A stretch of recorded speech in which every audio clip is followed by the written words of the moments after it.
ஆவியின் பட்டயம், இது கிறிஸ்துவின் வசனம். ஆவியின் பட்டயம், கிறிஸ்துவின் வசனம், நித்திய ராஜ்ய புது வாழ்வு வழங்கும். ஆவியின் பட்டயம், நித்திய ராஜ்ய புது வாழ்வு வழங்கும். ஆவியின் பட்டயம். Welcome to EKN Bible school.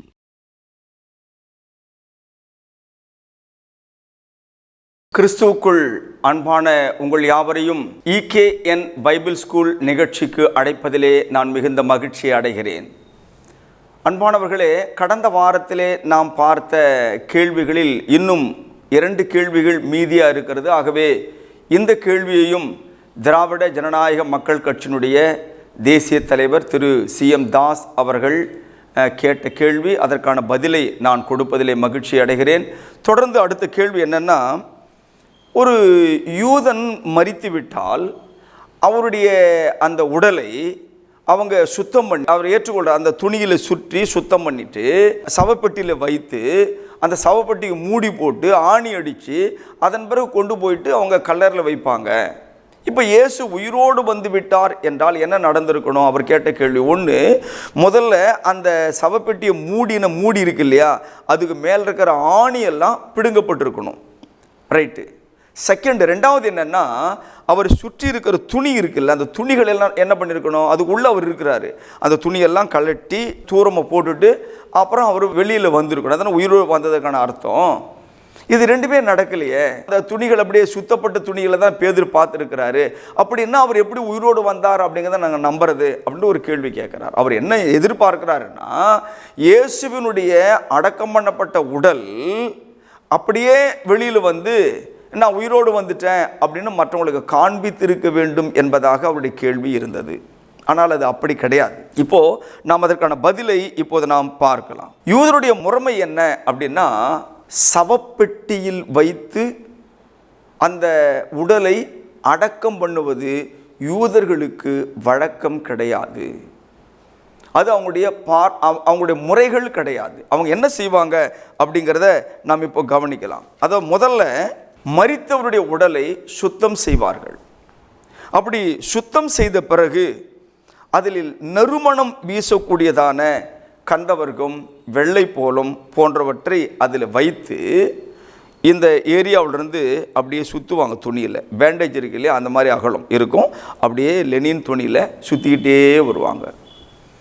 இதை நாம் யோவான் எழுதின சுவிசேஷம் 19ஆம் அதிகாரம் 40வது வசனத்தில் பார்க்கலாம். அவர்கள் இயேசுவின் சரீரத்தை எடுத்து யூதர்கள் அடக்கம் பண்ணும் முறைமையின்படியே அதை சுகந்த வர்க்கங்களுடனே சீலைகளில் சுற்றி கட்டினார்கள் என்று நாம் வாசிக்கிறோம். அதனால் இயேசுவையும் அப்படித்தான் செய்தார்கள்.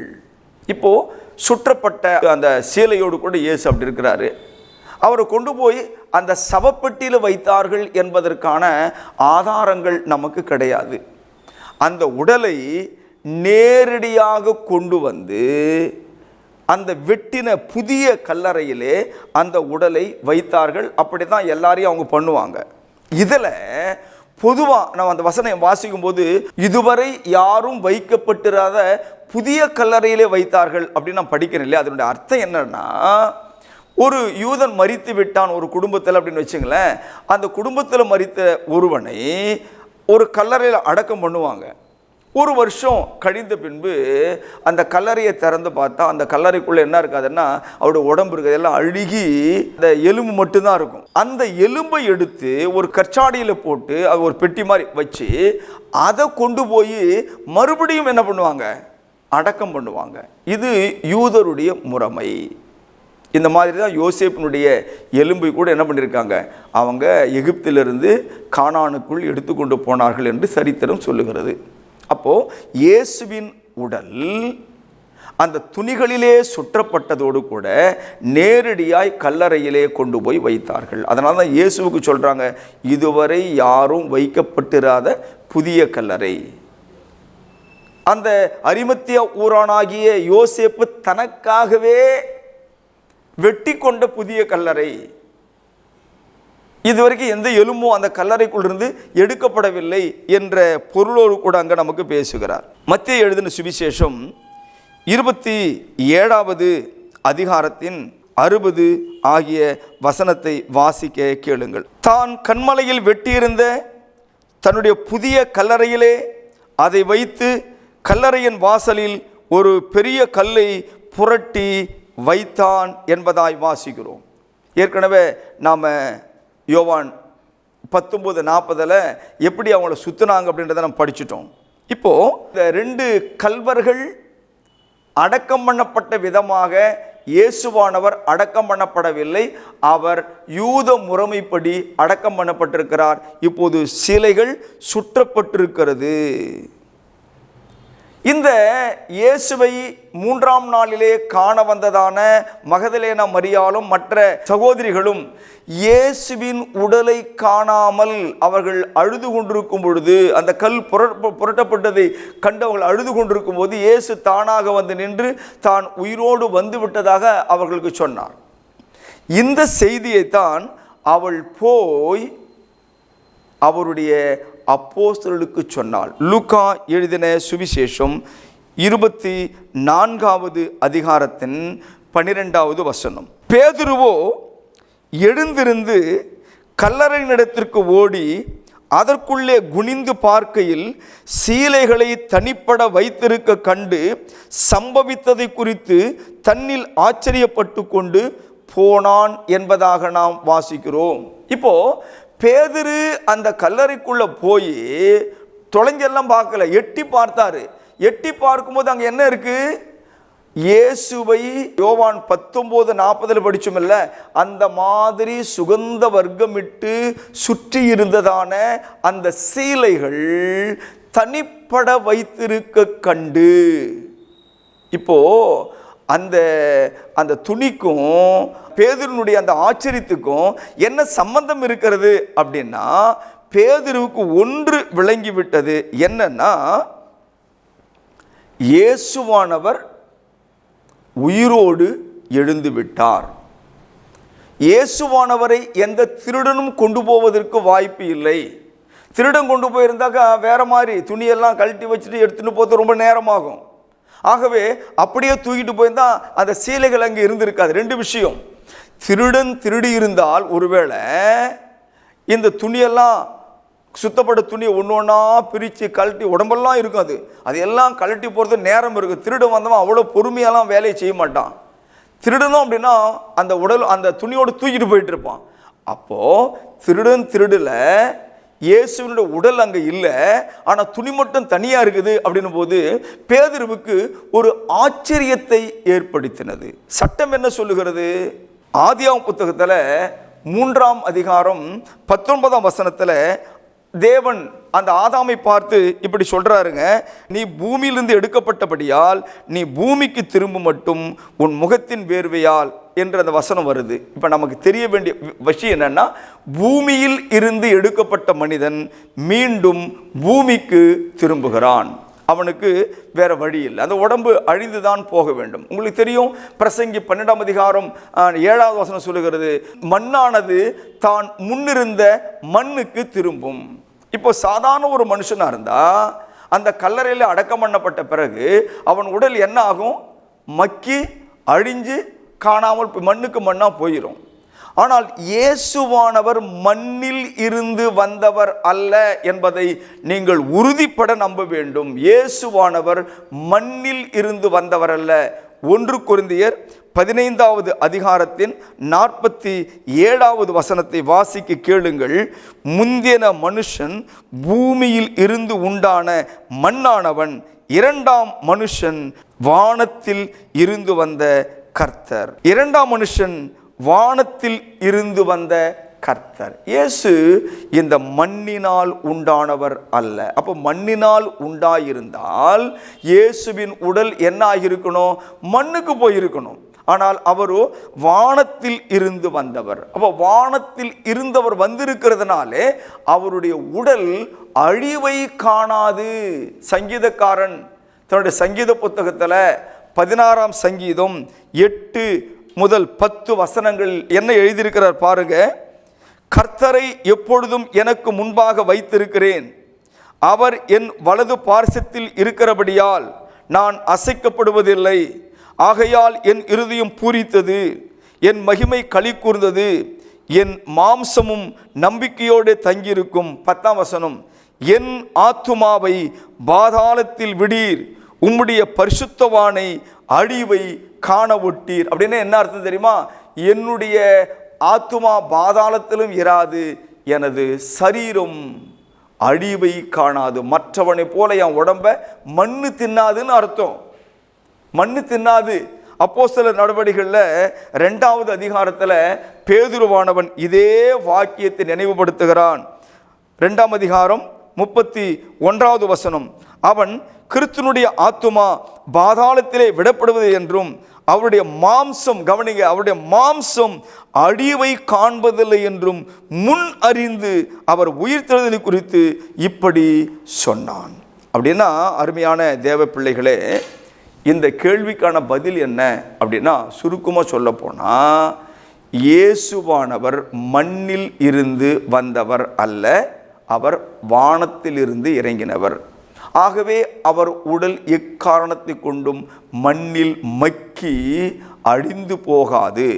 வேதம் சொல்லுகிறது, அவரது மாம்சம் அழிவை காணாது. இந்த கேள்வியை கேட்டவருடைய அந்த சிந்தனையை போல முதல்ல புரிஞ்சுக்கணும், இயேசுவானவர் அந்த துணிகளை எல்லாம் கழற்றி வச்சுட்டு அதே உடம்போடு அவர் வர வேண்டிய அவசியம் இல்லை. அப்போ என்ன நடந்திருக்குது? நான் ஏற்கனவே இதை உங்களுக்கு சொல்லியிருக்கிறேன். ஒரு பாம்பு அதை போர்த்தி இருக்கிற தோல், அந்த தோலில் இருந்து அது எப்படி வெளியில் வரும் அப்படின்னா முழுசாக வெளியே வரும். ஆனால் அந்த தோல் இருக்குல்ல, அந்த தோல் எங்கேயுமே கிழியாது. அதுபோல ஆண்டவர் இயேசு சுற்றப்பட்ட துணியில் இருந்து மறுரூபமாகி வெளியே வந்தார் என்பதுதான் உண்மையை தவிர, அவர் அடித்து அடக்கம் பண்ணப்பட்ட அந்த உடலோடு அவர் வெளியே வந்தார் என்பது சாத்தியம் இல்லை. அன்பானவர்களே, ஒன்றை தெரிந்து கொள்ளுங்கள், வானத்தில் இருந்து வந்த தூதர்கள் ஆபிரகாம் கொடுத்த அந்த கரியை சாப்பிட்டிருக்கிறார்கள் என்று சொன்னால், அவர்களுக்கு பூமிக்குரிய சரீரம் இருந்ததா என்று நீங்க கேட்டீங்கன்னா, அந்த நேரத்தில் அவர்கள் அந்த சரீரத்தோடு ஆபிரகாமுக்கு காட்சி அளித்தார்கள். ஆகவே அவர்களால் அந்த மாமிசத்தை புசிக்க முடிந்தது. எப்பவுமே அந்த உருவத்திலே இருந்தார்கள் என்று சொல்ல இல்லை. அதுக்கு அடுத்து என்ன ஆயிட்டாங்க? அவர்கள் ஆவியாக தேவனிடத்திலே சென்று விட்டார்கள். அதுபோல இயேசுவானவர் அந்த ஆவிக்குரிய உயிர்த்தெழுதலை பிறகு அவர் நினைத்தால் மாமிசமாக வந்து தோமாவை பார்த்து, என் விழாவிலே உன்னுடைய விரலை விடு என்று அவரை மாமிசமாகவும் காட்ட முடியும். பூட்டின அறைக்குள்ளே அப்போஸ்தலர்கள் அமர்ந்திருந்த போது அந்த பூட்டின அறையை திறக்காம ஆவியாக உள்ள போய் நின்று அவங்கள்ட்ட பேசவும் முடியும். அதனால இயேசுவானவருக்கு உயிரோடு எழுந்த பிறகு எப்பவுமே மாமிச உடல் அவருக்கு இருந்ததா அப்படின்னு கேட்டீங்கன்னா இல்லை. அவர் விரும்பும் போது மாமிச உடலாக அவர்களுக்கு காட்சி அளித்தார். அவர் விரும்பும் போது ஆவியாக அவர்களிடத்திலே பேசினார் என்பதுதான் உண்மை. ஆக மரித்த இயேசுவானவர் அதே உடலில் அவர் உயிரோடு எழுந்திருக்கவில்லை. அந்த உடல் அழிவை காணாமல் அது மறுரூபமாக்கப்பட்டது. அந்த மறுரூபமாக்கப்பட்ட உடல் அந்த துணியில் இருந்து, சுற்றப்பட்ட துணியிலிருந்து தானாக வெளியில் வந்துருச்சு. கடைசி கேள்வி, இயேசுவானவர் 3 வருஷம் ஊழியம் பண்ணாரு அப்படின்னு படிக்கிறோம். ஆரம்பத்திலேயே அவர் தனக்கானவர்களை ராம் முழுவதும் ஜெபித்து தெரிந்து கொண்டு தன்னோடு வைத்து கொண்டார் என்று படிக்கிறோம். இப்படி இருக்கும்போது இயேசுவினுடைய பாடுகள், இயேசுவினுடைய அடக்கம், இயேசுவின் உயிர்த்தெழுதல், இதுக்கு மட்டும் இல்லை, அவர் எல்லாத்துக்குமே அவங்க சாட்சிகளாக இருந்தார்களே. அப்படிப்பட்டவர்கள் ஏன் இயேசுவின் மரணத்தை, உயிர்த்தெழுதலை நம்பலை?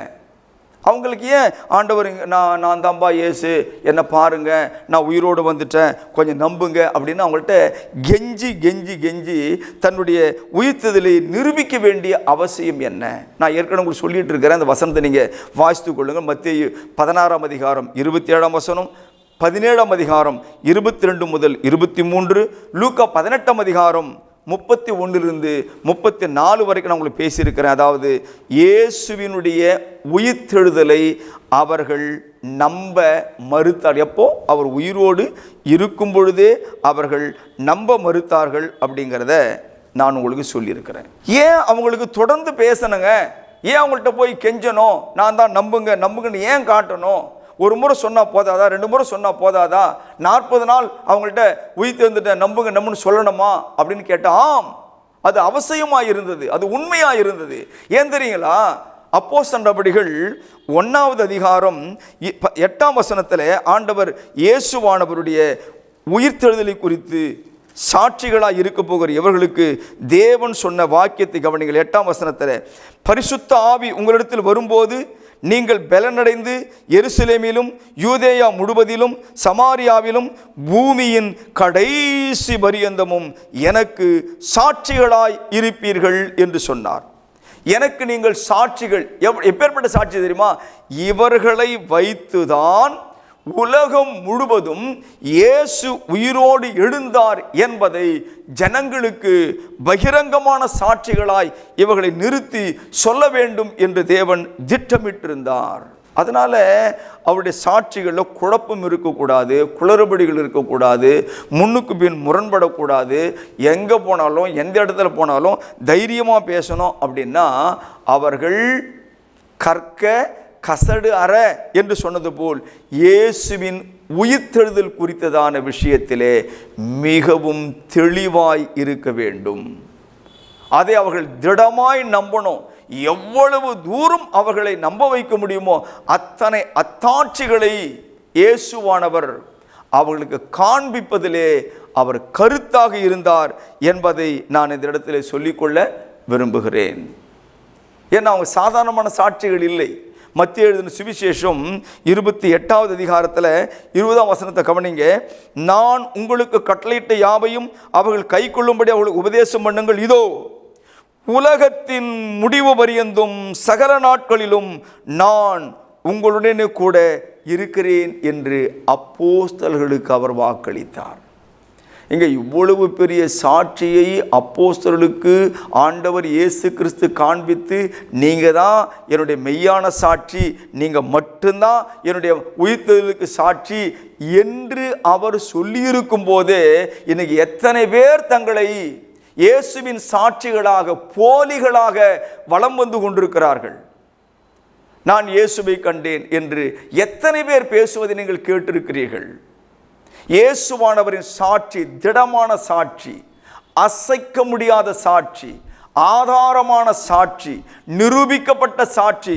1 யோவான் 1ஆம் அதிகாரம் 1ஆம் வசனம், ஆதி முதல் இருந்ததும் நாங்கள் கேட்டதும் நாங்கள் கண்களினாலே கண்டதும் நாங்கள் நோக்கி பார்த்ததும் எங்கள் கைகளினாலே தொட்டதுமாயிருக்கிற ஜீவ வார்த்தையை குறித்து உங்களுக்கு அறிவிக்கிறோம். இந்த இடத்துல யாருமே நான் என்று நிறுத்தி கொள்ளவே முடியாது. இது ஒரு தனிப்பட்ட ஒரு குழு. இது இயேசுவால் தெரிந்து கொள்ளப்பட்ட ஒரு குழு. இது இயேசுவால் போதிக்கப்பட்ட ஒரு குழு. இது இயேசுவால் இந்த உலகத்திற்கு சாட்சிகளாக நியமிக்கப்பட்ட ஒரு குழு. இதில் வேறு எந்த நபரும் இணைந்து கொள்ள முடியாது. அவர்கள் சொன்னதை நம்புகிற விசுவாசிதான் நீ என்பதை மறந்து போகாதே. நீ அவருடைய சாட்சி அல்ல என்று மறுபடியும் நான் உங்களுக்கு பகிரங்கமாக சொல்கிறேன். நான் அவருடைய சாட்சி அல்ல, இவர்கள் தான் சாட்சிகள். இவங்க எப்பேற்பட்ட சாட்சி தெரியுமா? கண் கண்ட சாட்சிகள், இயேசுவை தொட்ட சாட்சிகள், இயேசுவின் மார்பிலே சாய்ந்து பேசின சாட்சிகள், இயேசுவோடு உடன் நடந்த சாட்சிகள், இயேசு பேசின வார்த்தைகளை தங்கள் காதுகளால் கேட்ட சாட்சிகள். நீ நான் அப்படி கிடையாது. அதனால தான் இயேசுவானவர் 40 நாளளவும் அப்போஸ்தலர் நடபடிகளில் நான் படிக்கிறோம் 3ஆம் வசனத்தில் 40 நாளளவும் அநேகம் தெளிவான திஷ்டாந்தங்களினாலே அவர்களுக்கு தம்மை உயிரோடு இருக்கிறவராக காண்பித்தார். காரணம் என்ன?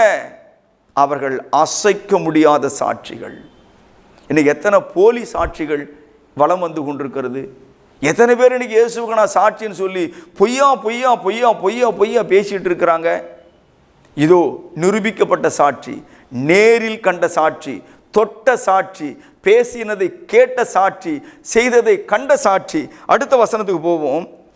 அந்த ஜீவன் வெளிப்பட்டது, பிதாவின் இடத்தில் இருந்ததும் எங்களுக்கு வெளிப்பட்டதுமான நித்தியமாய் இருக்கிற அந்த ஜீவனை மறுபடியும் பாருங்க, நாங்கள் கண்டு அதை குறித்து சாட்சி கொடுத்து அதை உங்களுக்கு அறிவிக்கிறோம். நாங்கள் கண்டதை, அவர்கள் கண்டதை நமக்கு சொல்லுகிறார்கள். அவங்களுக்கே சந்தேகம் இருந்தால் அவங்க சொல்கிறத நம்ம நம்ப முடியுமா? யோசித்து பாருங்களேன். அவங்களுக்கே சந்தேகம் இருக்குங்க, அவங்க சொல்கிறத நம்ம நம்ப முடியுமா? முடியாதில்ல. யோவான் ஒரு மாதிரி, மத்தேயு ஒரு மாதிரி, லூக்கா ஒரு மாதிரி, பேதுரு ஒரு மாதிரி, இயேசுவுக்கு முன்னும் பின்னும் முரணமாக பேசினா நம்ம என்ன ஆகும்? ஆக சாட்சிகள் என்பது ஒரு காரியத்தை நிலைவரப்படுத்துவதற்கு மிக மிக மிக அவசியமானது. அங்கே யோவான் சொல்லுகிறான், நாங்கள் கண்டதை குறித்து உங்களுக்கு சாட்சி கொடுக்கிறோம். அந்த சாட்சியை எத்தனை பேர் நம்ப போகிறீங்க? அந்த சாட்சியை மாத்திரம் எத்தனை பேர் ஏற்றுக்கொள்ள போகிறீர்கள்? அல்லது அதையும் தாண்டி இன்னைக்கு வாழ்கிற யாராகிலும் உங்களுக்கு இயேசு ஜீவிக்கிறார் என்று சாட்சி கொடுக்கணுமா? அவசியம் இல்லை. அது நிரூபிக்கப்பட்ட சாட்சி. உங்களுடைய ஐக்கியம், உங்கள் விசுவாசம், உங்கள் ஆவிக்குரிய வாழ்க்கை கிறிஸ்துவில் இருக்க வேண்டுமானால் இதோ அவரை கண்டவர்கள், அவரை தொட்டவர்கள், அவர் பேசினதை கேட்டவர்கள் கொடுக்கிற சாட்சியை கவனியுங்கள். 3ஆம் வசனம், நீங்களும் எங்களுடைய ஐக்கியம் உள்ளவர்களாகும்படி நாங்கள் கண்டும் கேட்டும் இருக்கிறதை உங்களுக்கும் அறிவிக்கிறோம். எங்களுடைய ஐக்கியம் பிதாவோடும் அவருடைய குமாரனாகிய இயேசு கிறிஸ்துவோடும் இருக்கிறது. உங்கள் சந்தோஷம் நிறைவாயிருக்கும்படி இவைகளை உங்களுக்கு எழுதுகிறோம் என்றார்கள். நான் கனவு கண்டதை பற்றி உன்கிட்ட சொல்லலை, நான் கற்பனையாய் சித்தரித்து நான் உன்கிட்ட சொல்லலை, நான் ஏதோ உன்கிட்ட இருக்கிறத நான் பறித்து கொள்ள வேண்டும் என்று மாயமாலம் உங்கள்கிட்ட நான் பேசலை. அடுத்த எபிசோடில் நீங்கள் பார்க்க போகிறீங்க. இதையெல்லாம் நாம் நிரூபிக்க போகிறோம், எப்படிப்பட்ட சாட்சிகளாய் அவர்கள் இருந்தார்கள் என்று சொல்லி. நாங்கள் அப்படியெல்லாம் பேசலைப்பா. நாங்கள் பார்த்ததை, நாங்கள் தொட்டதை, நாங்கள் கேட்டதை, நாங்கள் அனுபவித்த ஒன்றை உங்களுக்கு சாட்சிகளாய் சொல்லி கொண்டிருக்கிறோம். நீங்கள் இவர் சொன்ன சாட்சியை, அவர் சொன்ன சாட்சியை இந்த பாஸ்டரு, அந்த பாஸ்டரு, அந்த ரெவரண்டு, இந்த பிஷப்பு, இல்லை இந்த சபை தலைவர், இல்லை எந்த அப்போஸ்தலர் அப்படின்னு சொல்லிட்டு இருக்கிறாங்க இல்லையா, இவங்களெல்லாம் சொன்னதை நீங்கள் நம்பி தான் இயேசுவை நீங்கள் விசுவாசிப்பீர்கள் அப்படின்னு சொன்னால், இவர்கள் சொல்லுகிற இந்த காரியங்களுக்கு நீங்கள் முரண்படுகிறீர்கள் என்று அர்த்தம். அவரை கண்ட நேரடி சாட்சிகள் இப்போது நம்முடைய மத்தியிலே வாழ்ந்து கொண்டிருக்கிறார்கள். அவங்க மரிக்கல. புரிஞ்சுக்கோ, யோவான் தானே பேசிட்டு இருக்கிறாரு. அவர் நம்மோடு கூட வாழ்ந்து கொண்டிருக்கிறார். அவர் யோவான் பேசி கொண்டிருக்கிறார் நம்மோடு கூட. அதனால தான் சொன்னார், உலகத்தின் முடிவு பரியந்தும் நான் உங்களோடு கூட இருப்பேன். அந்த வாக்குத்தத்தம் யாருக்கு தெரியுமா? அப்போஸ்தலருக்கு கொடுக்கப்பட்ட வாக்குத்தத்தம். இன்றைக்கு உலகத்தின் முடிவு பரியந்தும் இந்த யோவான் பேசுவான், பேதுரு பேசுவான், யாக்கோபு பேசுவான், அப்போஸ்தலனாகிய பவுல் பேசுவான். ஏனென்றால் அவர்கள் எழுதின வேத வாக்கியங்கள் நமக்கு இருக்கிறது, பரிசுத்தாவின் வார்த்தை நமக்கு இருக்கிறது. இரண்டான தேவனுடைய பிள்ளைகளே, இப்போது யார் சாட்சி? அவர் கேட்ட கேள்விக்கு உங்களுக்கு பதில் வந்துருச்சா? இப்போ ஏன் இயேசு 40 நாள் அவங்கள பார்த்து நான் தான் நம்புங்க, நான் தான் நம்புங்க, இந்த விரலை விட்டு பாரு, கொஞ்சம் மீன் கொடு, நான் சாப்பிட்டு காட்டுறேன் பாரு, ஆமாம் நான் தான் உயிரோடு வந்துட்டேன் நம்புங்க அப்படின்னு ஏன் கெஞ்சணும்? அப்படின்னா, ஆமாங்க, அவங்க தாங்க அசைக்க முடியாத சாட்சி. அவங்களுக்கு தான் இயேசுவானவர் தன்னை நிரூபிக்க வேண்டிய இடத்துல இருந்தார்கள். ஏன்னா அவங்க ஆதியிலிருந்தே இயேசுவின் மரணத்தை விரும்பலை, அவர் உயிர்த்தெழுதலை நம்பவில்லை. நம்பாத ஒருத்தனுக்கு சொல்லி தானே ஆகணும். நீங்கள் நான் எப்படி கிறிஸ்துவனாக இருக்கிறேன்? அந்த அப்போஸ்தலர்கள் எழுதி வைத்திருக்கிற அல்லது சொல்லி இருக்கிற ஆண்டவர் இயேசுவினுடைய மரணம், அடக்கம், உயிர்த்தெழுதல் என்கிற நற்செய்தியை நான் கேட்டேன், சுவிசேஷத்தை நான் கேட்டேன். அதன் பிறகுதான் என்ன பண்ணியிருக்கிறேன்? நான் மனம் திரும்பி கர்த்தராகிய இயேசு கிறிஸ்து கொடுத்த கட்டளையின்படி அவருடைய மரணம், அடக்கம், உயிர்த்தெழுதலுக்குள் நான் பிரவேசித்து ஞானஸ்தானம் பெற்றுக்கொண்டேன். தண்ணீர் முழுக்குதலில் ஞானஸ்தானம் பெற்றுக்கொண்டேன். என் அன்பு தேவ பிள்ளைகளே, இதுதான் ஆண்டவர் இயேசு கிறிஸ்துவினுடைய உயிர்த்ததில் இருக்கக்கூடியதான கேள்விகளுக்கான பதில்.